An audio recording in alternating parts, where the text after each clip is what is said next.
Well, good afternoon. Thank you so much for joining us on this very special day. We are so happy to be here to celebrate this bill signing that will establish the Connecticut-India Trade Commission. This is very exciting because this trade commission, in addition to our existing international trade commissions, including the newly established German Trade Commission, tell the world that Connecticut is open to new and innovative partnerships. It's also very meaningful for Connecticut because we have such a strong and vibrant Indian community in our state that is so involved in every aspect of our business life, our professional life, our public policy making, and so much more.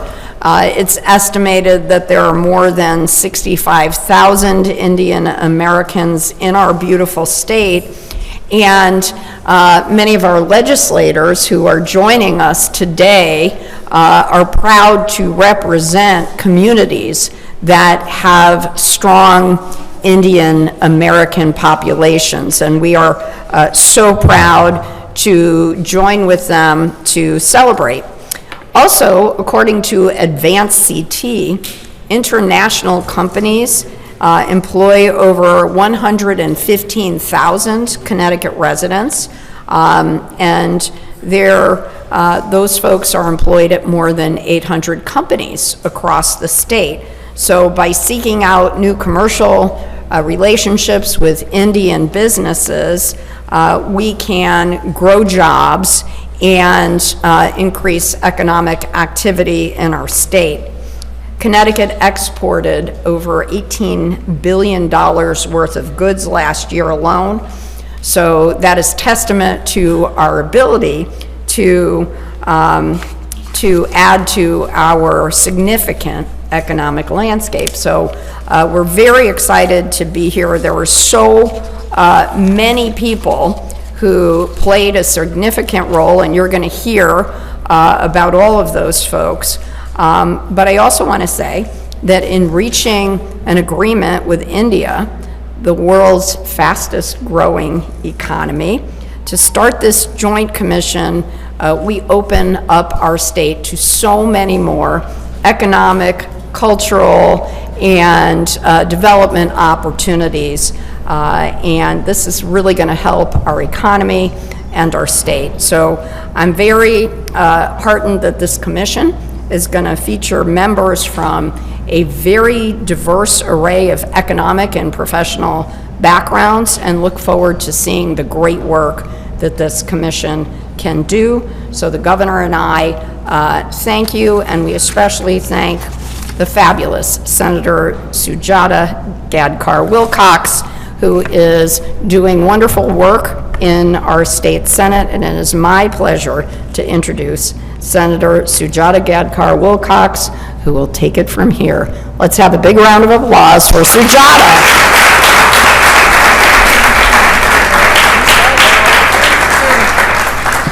Thank you so much, everyone. Thank you for being here. What an exciting moment and exciting day.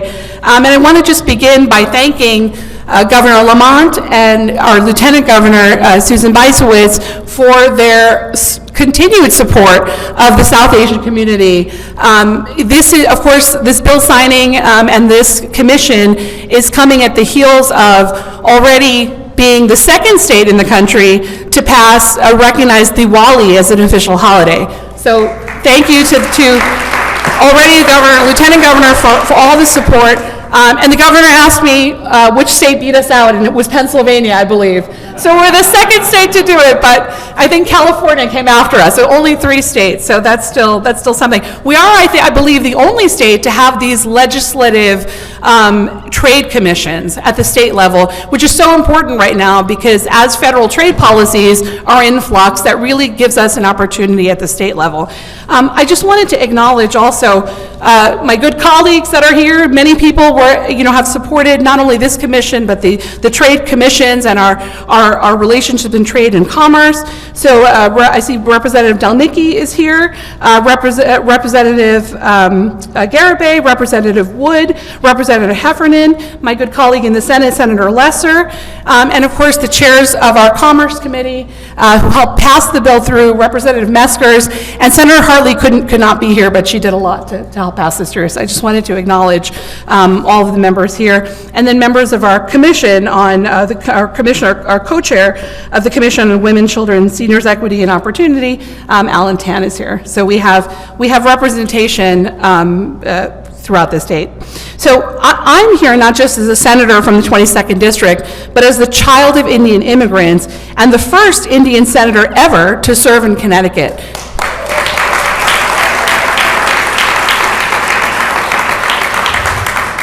And the first South Asian woman in the Senate. And that's a testament to the changing face of Connecticut. And opportunities for state exchange and global collaboration have been opened up recently with the many changes to federal trade relations. So I want to thank again Senator Joan Hartley for all of her work and support in helping push this commission in particular forward and the others, and Representative Stephen Meskers, who you'll hear from in a minute, for their leadership on the Commerce Committee for helping these bills and the other trade commissions. These new opportunities come at the heels of a long history of South Asian engagement in Connecticut, from the establishment of cultural organizations that helped empower local communities, like Gopio in Stamford, founded by Dr. Thomas Abraham 20 years ago, and Millen in the greater Hartford area, founded by Suresh Sharma, and the Indian Cultural Center in Greenwich, and we have representatives, of course, our great state leader, Adita Bhargava, is here, and we have leaders from the Indian Cultural Center as well. So we have this history and connection and relationship to the South Asian community. We also have long-running businesses like Infosys and Cubtech, who you'll hear from, and influence over entire industries like the beverage and hospitality industry, and of course technology and finance, that bring visibility to South Asian businesses. We have leaders like Indra Nooyi, who helped build a profile for South Asian leadership. Members of the Asian Caucus, like Senator Anwar, Senator Rahman, Representative Khan, Representative Ali Brennan, that bring visibility to different parts of the South Asian diaspora.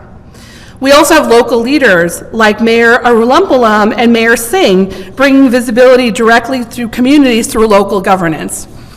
And my fellow lawyers in the South Asian Bar Association created space to build their collective voice and strengthen their contributions in the legal arena.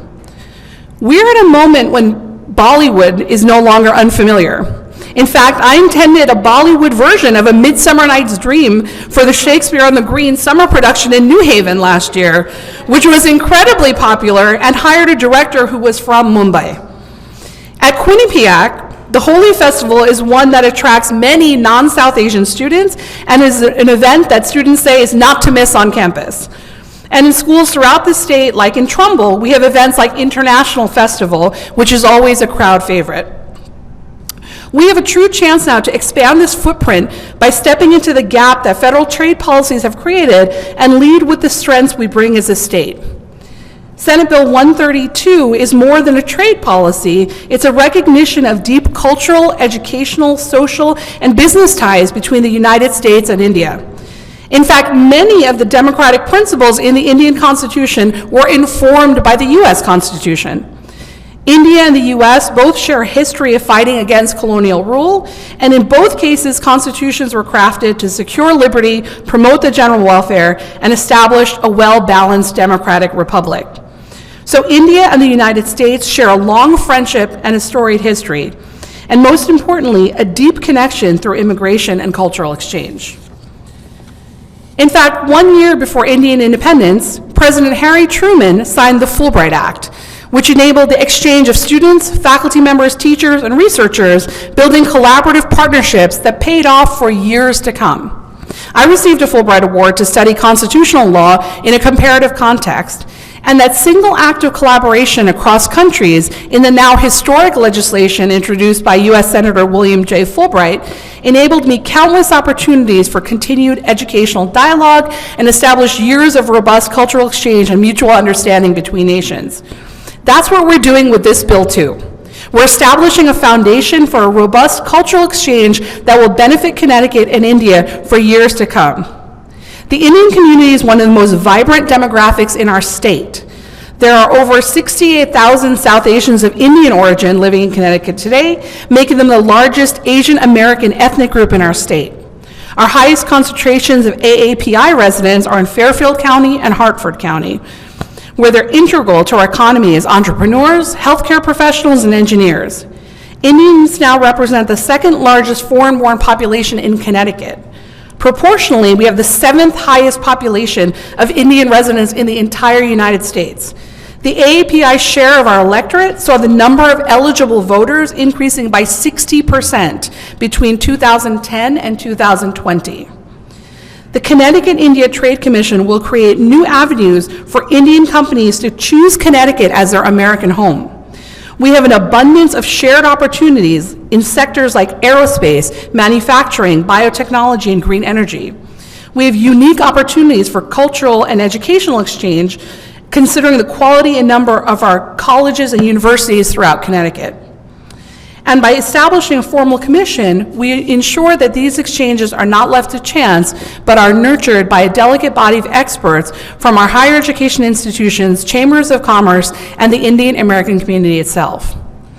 Other benefits of the Connecticut-India Trade Commission include the ability to actively promote investment and commerce between Connecticut and India, to address mutual interests through collaborative state-level action, to facilitate partnerships between our world-class universities and India's leading academic institutions, to establish mutual support for manufacturing, trade, and building a long-term infrastructure that addresses contemporary cultural and market demands in both regions.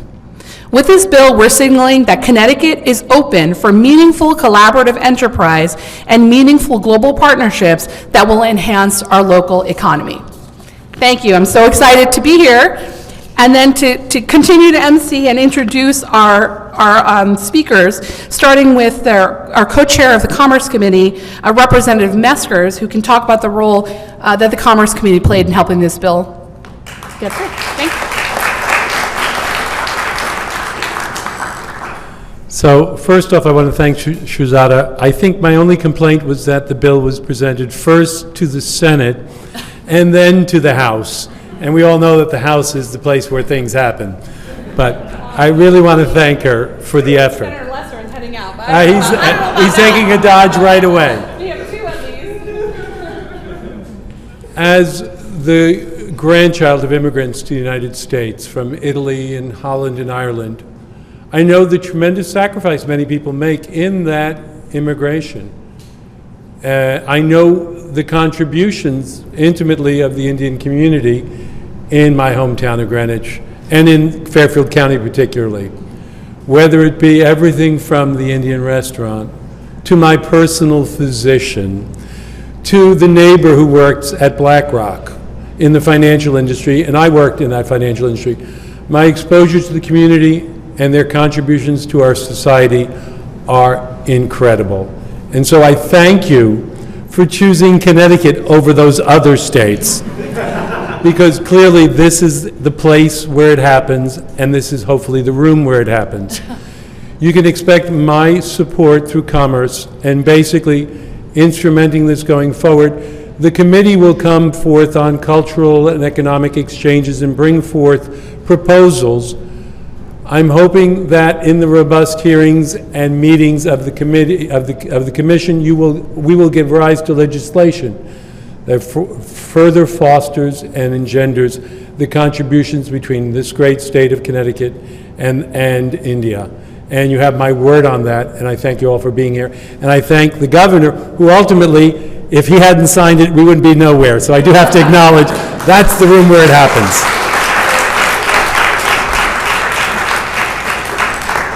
Thank you, Representative Meskers. And let me say, legislative commissions require support from also our legislative leadership. And so let me give a big shout out to our Senate leadership, Senator Duff, Senator Looney, and also to our Speaker and our House Majority Leader, Representative Rojas, for their support of this bill signing and of our trade commissions. And that connection with India does not come without a partnership with our Indian representative, I see our, so I'd like to introduce somebody who is not unfamiliar with Connecticut, has been here on several occasions to support the work we're doing and will help us build this partnership with India, is the Indian Consul General, Ambassador Pradhan. Thank you for all your work and leadership and for being here today.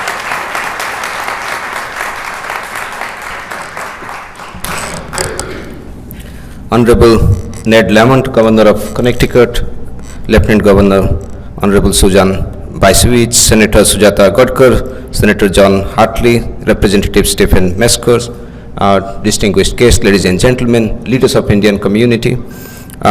It's truly a historic moment. Creation of Connecticut-India Trade Commission, I'm sure, was already overdue. But I'm so happy that after the visit of Governor Lamont last year to India, the relationship has got a new momentum.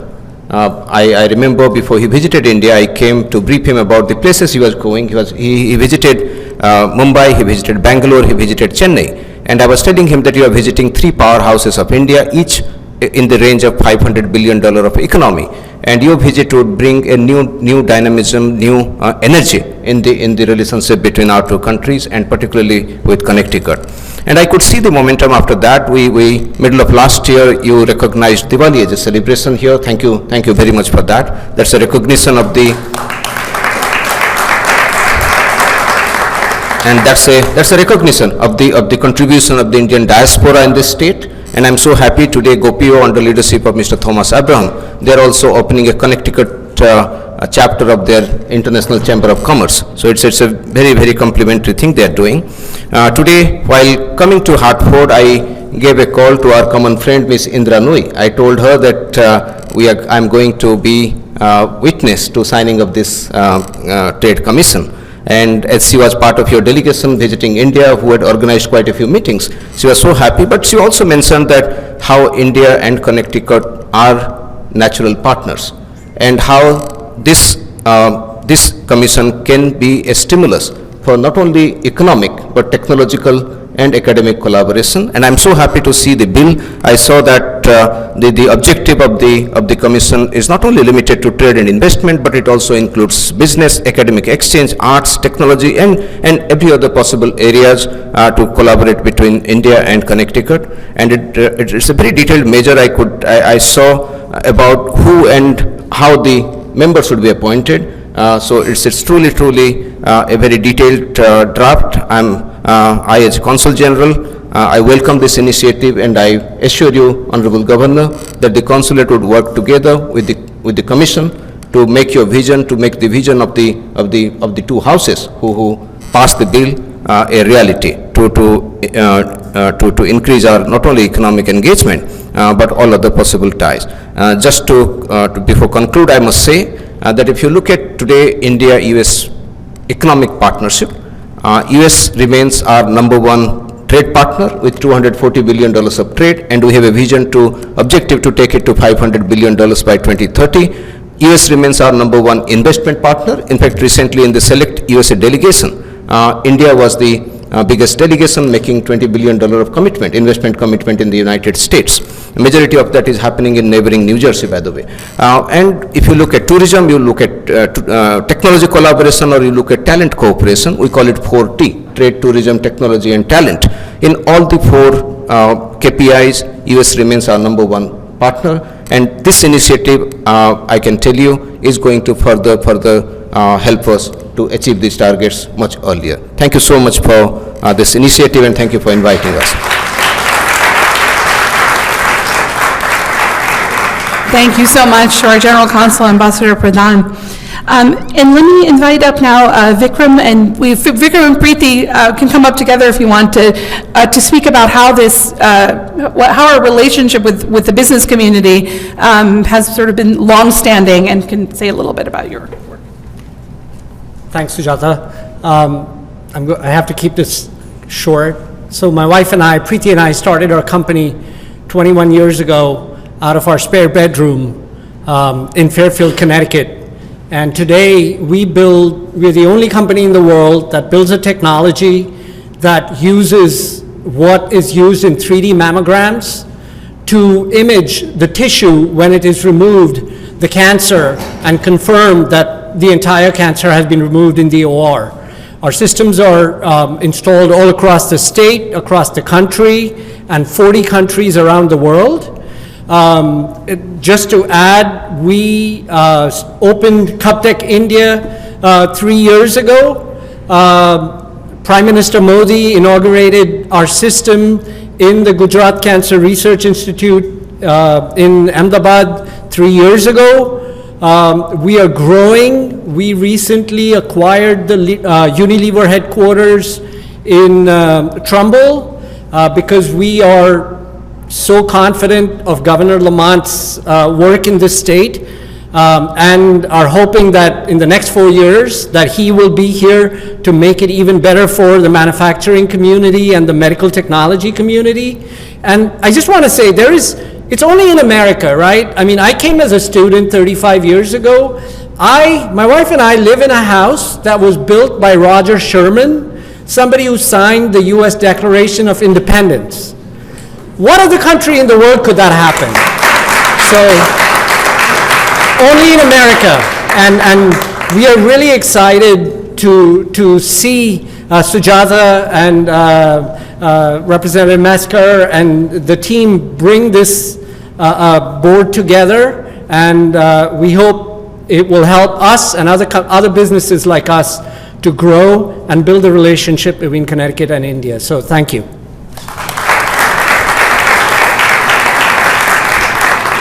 Thank you so much, Vikram, and Preeti. I'd love to see the two of you together as, you know, a couple doing this work, leading. Thank you.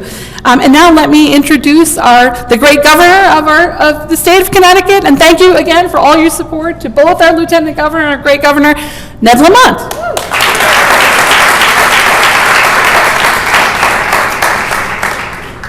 So this commission, in many ways, was born many years ago, because I talk about cultural exchange. I had the opportunity to go to business school with Indra Nooyi and got to know her very well.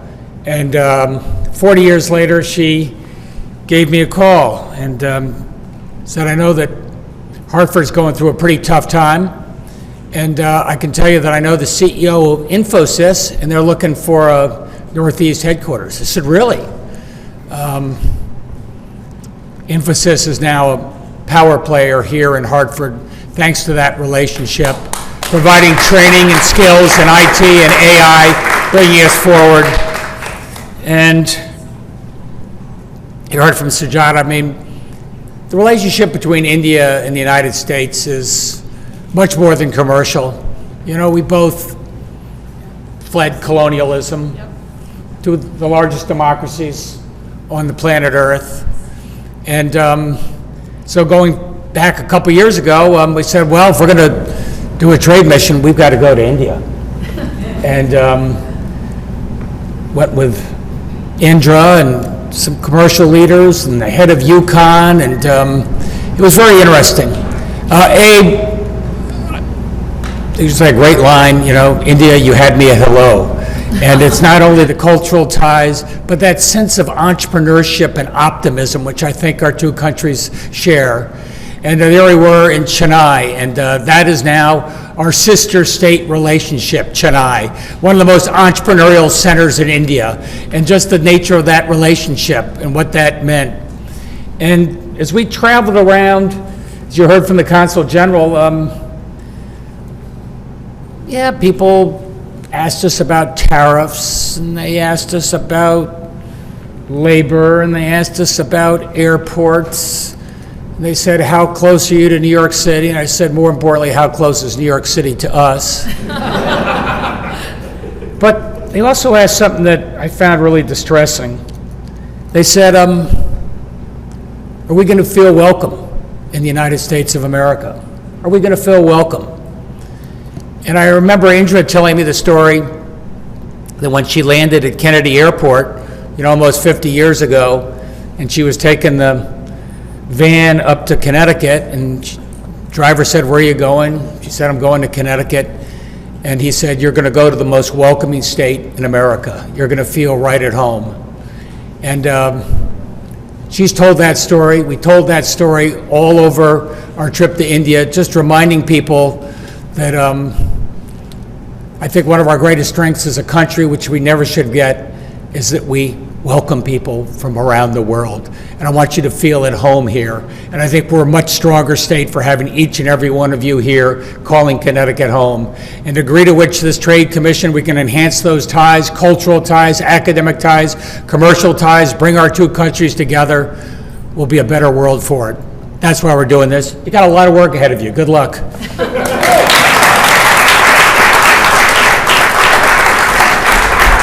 Thank you, Governor Lamont. I think we'll move to the bill signing, and I just want to emphasize that the immigrant story is the American story, and that's what's important here today, and we're continuing that story in Connecticut. So thank you again to everyone for being here.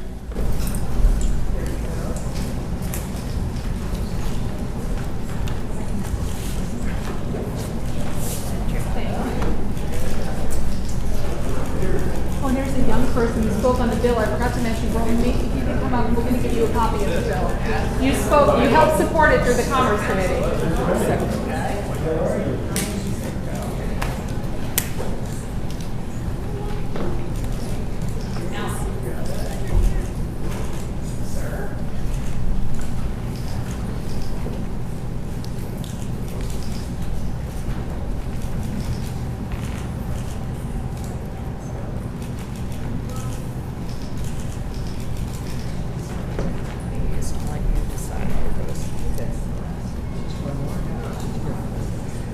This is International Yoga Day.